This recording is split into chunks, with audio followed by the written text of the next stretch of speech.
আপনারা গণমাধ্যমে দেখেছেন যে দুই একটি গণমাধ্যম একটা অতিরঞ্জিত সংবাদ পরিবেশিত করেছে।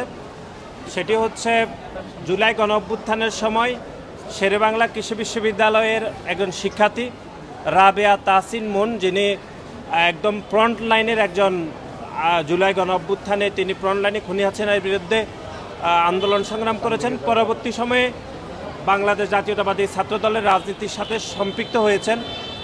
ওনাকে জড়িয়ে, রাবেয়া তাহসিন মুন ওনাকে জড়িয়ে যে সংবাদ পরিবেশিত হয়েছে যে দুইজন নারী শিক্ষার্থীকে জোর করে মিছিলে নেওয়ার অপচেষ্টা, এরকম একটি অতিরঞ্জিত সংবাদ পরিবেশিত হয়েছে।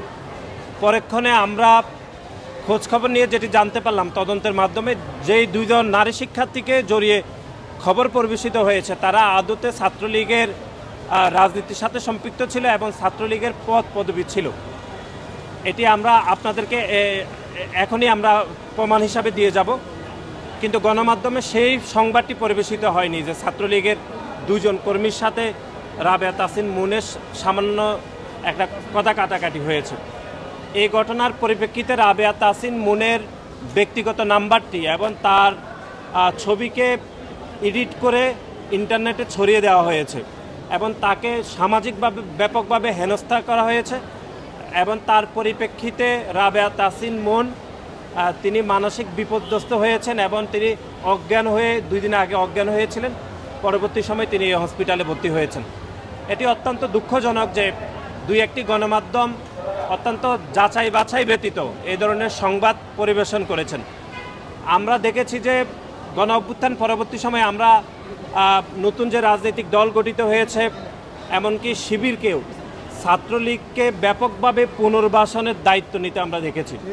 তাদের বিচার তদন্তের বিষয়ে তারা এখনো পর্যন্ত সুস্পষ্ট কোনো আন্দোলন, কোনো প্রোগ্রাম, কোনো কিছুই তারা করে নাই।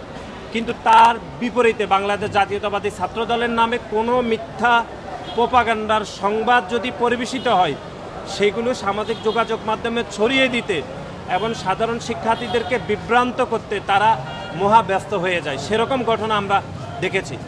যে মিথ্যা সংবাদটি পরিবেশিত হয়েছে, ভুল সংবাদটি, সেটি আমরা দেখেছি যে ছাত্র শিবিরের ঢাকা বিশ্ববিদ্যালয়ের সভাপতি পর্যন্ত তিনি সেটি শেয়ার দিয়েছেন, গণমাধ্যমে শেয়ার দিয়ে তিনি প্রোপাগান্ডা করে একটি মব তৈরি করেছেন। এবং এই যে রাবেয়া তাহসিন মুন তিনি যে মানসিক বিপর্যস্ত হয়েছেন, এর পুরো দায়িত্ব শিবির এবং নতুন যে রাজনৈতিক দল গঠিত হয়েছে, নাগরিক পার্টি এবং বৈষম্যবিরোধী ছাত্র আন্দোলনকে নেতৃবৃন্দকে নিতে হবে।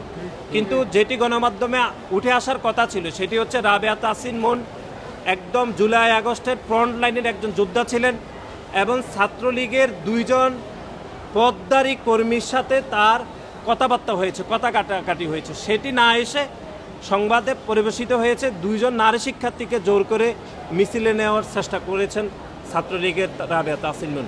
আমরা এরকম মিথ্যা প্রোপাগান্ডা নিউজের তীব্র নিন্দা জানাচ্ছি এবং যারা রাবেয়া তাহসিন মুনের ব্যক্তিগত ছবি, ব্যক্তিগত নাম্বার, ব্যক্তিগত ছবি এডিট করে যারা ইন্টারনেটে ছড়িয়ে দিয়েছে, আমরা এটি তীব্র নিন্দা জানাচ্ছি এবং আমরা এটি আইনগত দিক ব্যাখ্যা করে আইনিভাবে মোকাবেলা করার পথ আমরা খুঁজে বের করছি। দেখুন, চট্টগ্রাম কমার্স কলেজে যে ঘটনা ঘটেছে, আপনারা জানেন যে এটি এর পরিপ্রেক্ষিতে শাহবাগে ছাত্র শিবির যে বক্তব্য দিয়েছে এটি খুবই অনাকাঙ্ক্ষিত এবং খুবই দুঃখজনক। মানে অবস্থা এমন জায়গায় দাঁড়িয়েছে, যারা অতীতে ছাত্রলীগের বড় বড় পদ পদবিতে ছিলেন তারা এখন বাংলাদেশ জাতীয়তাবাদী ছাত্র দলের নামে প্রোপাগান্ডা করছেন, হুমকি দুমকি দিচ্ছেন।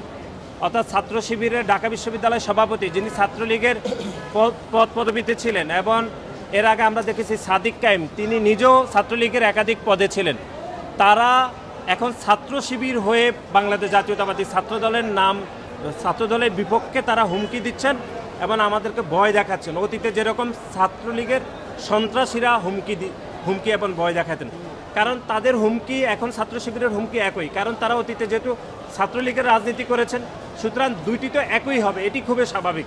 এতে আমরা খুব বেশি অবাক হইনি।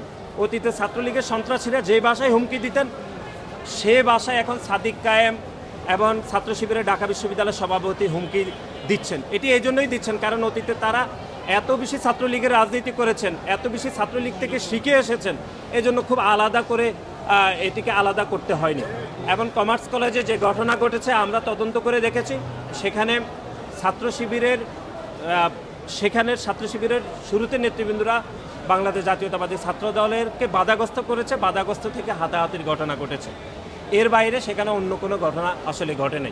এবং সেখানে একটি কমিটমেন্ট ছিল যে ক্যাম্পাসের ভিতরে কোনো ছাত্র সংগঠন কোনো বুথ করবে না, বরং ক্যাম্পাসের বাইরে করবে। কিন্তু আমরা মধ্যরাতে ছাত্র শিবির এই কমিটমেন্ট ব্রেক করে মধ্যরাতে তারা একটি বুথ করেছে এবং তার পরিপ্রেক্ষিতে একটি ঘটনার মাধ্যমে হাতাহাতির ঘটনা ঘটেছে। কিন্তু তারা প্রোপাগান্ডা করছে যে বাংলাদেশ জাতীয়তাবাদী ছাত্রদল তাদের উপর হামলা করেছে, এরকম কোনো ঘটনা আসলে সেখানে ঘটেনি।